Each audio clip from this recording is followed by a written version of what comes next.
Maka jemaah sekalian, ingatlah hadis-hadis yang mulia ini. Rasulullah SAW melarang keras kita beribadah di kuburan karena khawatir kita terjerumus dalam dosa syirik, dan apa yang dikhawatirkan Rasulullah SAW itu betul-betul terjadi hari ini, yaitu dengan adanya keyakinan ada kuburan-kuburan keramat, ada makam-makam keramat. Maka pertama, keyakinan ini tidak ada dalil sedikit pun. Ini termasuk ajaran baru dalam agama. Rasulullah SAW tidak pernah mengajarkan kepada kita. Seandainya ada jamaah sekalian kuburan keramat itu, maka kubur Nabi SAW yang paling keramat. Kubur para sahabat yang begitu banyak di Baqi, di Syuhada Uhud, tentu itu yang paling keramat. Ternyata tidak. Nggak ada dituliskan di buku-buku para ulama salaf dahulu. Buku-buku Abu Hanifah, Malik, Syafi'i dan Ahmad, datanglah ke kuburan Baqi. Itu adalah kuburan keramat karena kuburannya sahabat. Orang-orang yang sudah dijamin masuk surga. Semua orang jemaah sekalian yang hari ini kita anggap wali, kita tidak boleh memastikan mereka masuk surga. Kenapa? Nggak ada dalil yang memastikan mereka masuk surga. Kita hanya boleh berharap-harap cemas, semoga mereka penghuni surga. Beda dengan para sahabat Nabi Muhammad SAW. Allah sudah pastikan mereka akan masuk surga. Dan ulama Islam, ulama ahli sunnati wal jamaah seluruhnya sepakat. Para sahabat adalah wali-wali Allah yang paling tinggi kedudukannya. Tapi tidak seorang pun ulama dari kalangan sahabat maupun tabi'in, maupun tabi'ut tabi'in, maupun imam yang empat menyerukan umat Islam untuk mengeramatkan kuburan para sahabat, tidak ada. Jadi ini ajaran baru yang tidak dikenal dahulu, entah datang dari mana. Yang jelas, golongan yang paling getol mengagungkan kuburan adalah golongan Syiah. Kuburan Al-Husain bin Ali bin Abi Thalib radhiyallahu anhuma itu mereka agung-agungkan sekarang di Karbala di Irak. Walaupun para ahli sejarah masih beda pendapat beliau dikuburkan di mana. Ada yang mengatakan beliau dikembalikan ke kota Madinah, dikuburkan di Madinah, dan ada yang berpendapat yang lain. Tapi orang Syiah mengklaim kuburnya di Karbala, di Irak, dan mereka betul-betul mengagungkan kuburannya, sampai mereka buat sebagai tempat untuk tawaf, untuk mencari berkah, untuk berdoa kepada beliau, dan bahkan mereka punya keyakinan, sekali berziarah ke kubur Al-Husain, lebih afdal daripada 9 kali haji. Dan mereka meyakini tanah di kuburannya adalah obat untuk segala penyakit. Dan mereka mengirim tanah-tanah dari kuburan Al-Husain itu ke seluruh pengikutnya di seluruh dunia untuk melakukan sholat di atasnya. Jadi, kalau kita kembali kepada sejarah yang bisa terlacak pada umat Islam yang mengagungkan kuburan, yang pertama-tama berlebih-lebihan terhadap kuburan orang soleh adalah orang-orang Syiah. Tapi kalau kita kembali kepada hadis Yahudi dan Nasrani, jadi itu ajaran baru dalam Islam, mengeramatkan kuburan. Dan bahkan bukan hanya sekedar ajaran baru, tapi ajaran yang sampai pada tingkat dosa terbesar, yaitu syirik. Kalau mereka meyakini kuburan itu bisa memberi manfaat kepada mereka, atau penghuni kubur itu maha mampu menolong mereka, mereka pun berdoa bermohon kepadanya. Nah, orang yang berdoa di kubur keramat ini jamaah sekalian ada 3 macam. Yang pertama, dia masih berdoa kepada Allah, tapi dengan keyakinan kalau berdoanya di sini lebih mustajab. Maka ini keyakinan tanpa dalil, nggak ada dalilnya menunjukkan itu lebih mustajab. Beda kalau dia ke Makkah dan ke Madinah, itu lebih mustajab. Tapi kalau di kuburan, tidak ada dalilnya. Yang ada malah sebaliknya, larangan menjadikan kuburan sebagai tempat ibadah. Ini yang pertama, tapi ini mending. Jenis yang kedua, orang yang berdoa kepada penghuni kubur itu dengan niat agar doanya diteruskan kepada Allah. Ketahuilah, cara berdoa seperti ini juga tidak pernah diajarkan oleh Rasulullah SAW. Tidak ada satu ayat pun atau satu hadis pun yang menyuruh kita berdoa kepada makhluk agar diteruskan kepada Allah.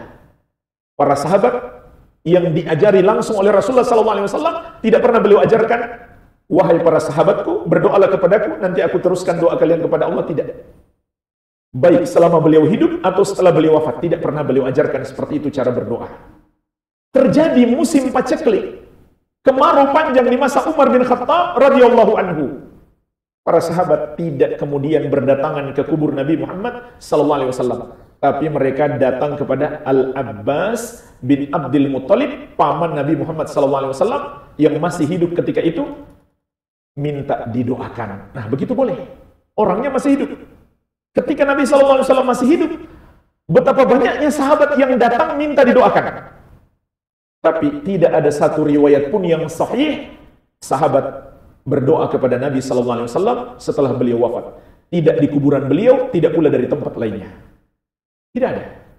Jadi itu pun ajaran baru. Dan itu juga sudah termasuk kategori syirik. Karena doa itu adalah ibadah. Ibadah tidak boleh diberikan kecuali hanya untuk Allah.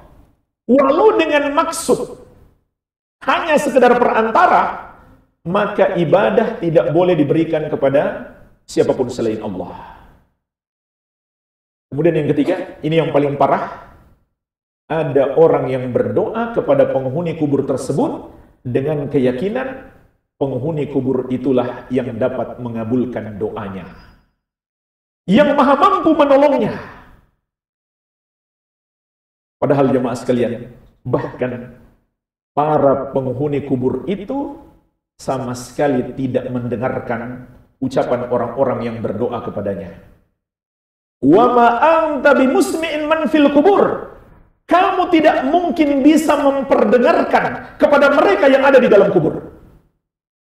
Kecuali kalau ada dalil menerangkan kepada kita bahwa di saat tertentu mereka mendengarkan. Contoh, ketika kita meninggalkan kuburannya, setelah kita menguburkannya, dia mendengarkan langkah-langkah kaki kita. Itu ada dalilnya. Ketika kita mengucapkan salam kepada penghuni kubur, itu ulama beda pendapat. Sebagian mengatakan itu doa, bukan karena mereka mendengar, tapi kita disuruh mendoakan mereka. Sebagian berpendapat mereka dengar.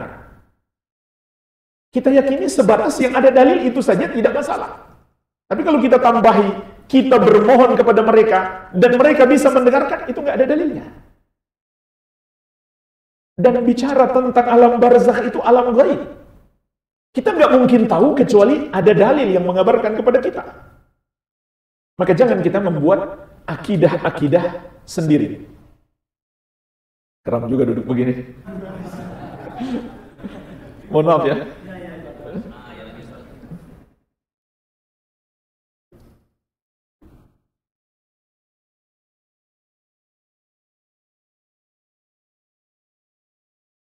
Jadi ini termasuk juga penyelewengan akidah, menetapkan akidah tanpa dalil, yaitu orang-orang yang sudah wafat dapat mendengarkan doa-doa yang dipanjatkan kepada mereka. Bahkan jemaah sekalian, Rasulullah SAW mengabarkan, ada para malaikat khusus yang Allah tugaskan untuk menyampaikan salawat dan salam kepada Nabi Muhammad SAW. Jadi beliau pun nggak mendengarkan salawat dan salam yang padahal ini disyariatkan loh. Tapi beliau tidak mendengarkan, sehingga Allah tugaskan malaikat khusus yang bertugas menyampaikan salawat dan salam itu kepada Rasulullah Sallallahu Alaihi Wasallam. Dan jemaah sekalian, kesyirikan orang yang berdoa kepada penghuni kubur itu bisa sampai pada 3 bentuk kesyirikan. Yang pertama, secara tidak langsung dia meyakini penghuni kubur itu maha mendengar seperti Allah. Jadi bayangkan jemaah sekalian, ribuan orang, mungkin jutaan orang berdoa kepadanya dan dia bisa mendengarkan. Itu tidak mungkin ada yang bisa melakukannya kecuali Allah. Itu luar biasa jemaah sekalian. Allah mendengarkan doa seluruh makhluknya dengan bahasa yang berbeda-beda. Dan ada yang berdoa dikeraskan suara, kebanyakan orang berdoa memelankan suara. Tapi Allah maha mendengar semuanya. Keyakinan ini mereka berikan kepada para penghuni kubur itu. Itu melampaui batas. Ini yang pertama. Yang kedua, menyembah penghuni kubur itu. Kenapa dikatakan menyembah? Karena doa itu ibadah. Rasulullah SAW menegaskan, ad-du'a'u huwal ibadah. Doa itu adalah ibadah. Maka siapa yang berdoa kepada selain Allah, sama saja dia menyembah selain Allah. Walaupun dia nggak ngakui. Itu nggak pengaruh. Dia nggak mengakui, saya nggak menyembah dia. Saya cuma berdoa. Tapi dalam hukum Islam, dia sama saja menyembah selain Allah. Dan itu adalah syirik besar. Membatalkan keislaman seseorang. Karena membatalkan la ilaha illallah. La ilaha illallah bermakna la ma'budah haqqun illallah. Tidak ada yang berhak disembah kecuali Allah. Kemudian yang ketiga, kalau dia meyakini para penghuni kubur itulah yang maha mampu mengabulkan doanya, maka ini syirik dalam keyakinan kepada Allah sebagai Rabb. Karena hanya Rabb yang maha mampu mengabulkan doa. Kalau kita meyakini ada selain Allah yang maha mampu mengabulkan doa, maka kita samakan dia dengan Allah sebagai Rabb. Jadi, bisa sampai 3 bentuk kesyirikan. Belum lagi kalau mereka meyakini tanah di kuburan itu bisa dijadikan jimat. Mereka bawa pulang batu-batuannya karena bisa membawa keberuntungan. Padahal Rasulullah SAW bersabda, "Man 'allaqa tamimatan faqad asyrak." Barang siapa menggunakan jimat maka dia telah berbuat syirik. Atau mereka menganggap dapat menjadi berkah. Mereka datang ke situ untuk mencari berkah. Padahal ketika ada orang yang meminta kepada Rasulullah SAW untuk ditetapkan sebuah pohon agar mereka bisa mencari berkah dari pohon itu, maka Rasulullah SAW bersabda, Allahu Akbar. Beliau bertakbir. Innaha sunan. Itu adalah tradisi orang musyrik. Qultum walladhi nafsi biyadih kama qalat Banu Israel li Musa. Permintaan kalian untuk menjadikan pohon sebagai tempat mencari berkah sama dengan ucapan Bani Israel kepada Musa. Lalu beliau membaca surat Al-A'raf ayat 138 tentang ucapan Bani Israel kepada Musa, Ij'al lana ilahan kama lahum alihah. Wahai Musa, tolong buatkan untuk kami patung untuk kami sembah sebagaimana milik mereka. Qala innakum qaumun tajhalun. Nabi Musa menjawab, sesungguhnya kalian memang orang-orang bodoh. Kebodohan itulah yang menjerumuskan dalam kesyirikan. Bodoh di sini maksudnya gimana? Enggak ngerti matematika, enggak pintar berbisnis, bukan. Tidak belajar agama. Tidak ngerti hukum-hukum agama. Itu yang menjerumuskan dalam kesyirikan. Jadi Rasulullah SAW menyamakan antara mencari berkah dari benda-benda dengan menyembah benda itu. Sama. Beliau menyamakan. Maka itu syirik. Benda apapun itu. Sebagaimana kita harus meyakini jemaah sekalian, hanya Allah yang maha mampu memberikan manfaat dan mudarat kepada kita, maka hanya Dia yang boleh kita sembah, dan hanya kepadanya lah kita berdoa. Allah Azza wa Jalla mengingatkan, وَلَا تَدْعُ مِن دُونِ اللَّهِ مَا لَا يَنْفَعُكَ وَلَا يَضُرُّكَ فَإِنْ فَعَلْتَ فَإِنَّكَ إِذًا مِنَ الظَّالِمِينَ. Jangan kamu berdoa atau beribadah kepada selain Allah yang sama sekali tidak bisa memberi manfaat kepadamu. Tidak pula bisa menimpakan mudarat kepadamu. Kalau kamu melakukannya, kamu kalau begitu termasuk orang yang zalim. Bagaimana bisa seorang muslim meyakini ada kuburan keramat, boleh berdoa kepada penghuni kubur tersebut, sementara Allah dengan jelas mengatakan, wala tad'u min dunillahi, jangan kamu berdoa, jangan kamu beribadah kepada selain Allah. Ma la yanfa'uka wa la yadurruk, yang tidak bisa memberi manfaat kepadamu, tidak pula bisa menimpakan mudarat. Fa in fa'alta fa innaka idzam minadh dhalimin. Kalau kamu melakukannya, kamu kalau begitu termasuk orang-orang yang zalim.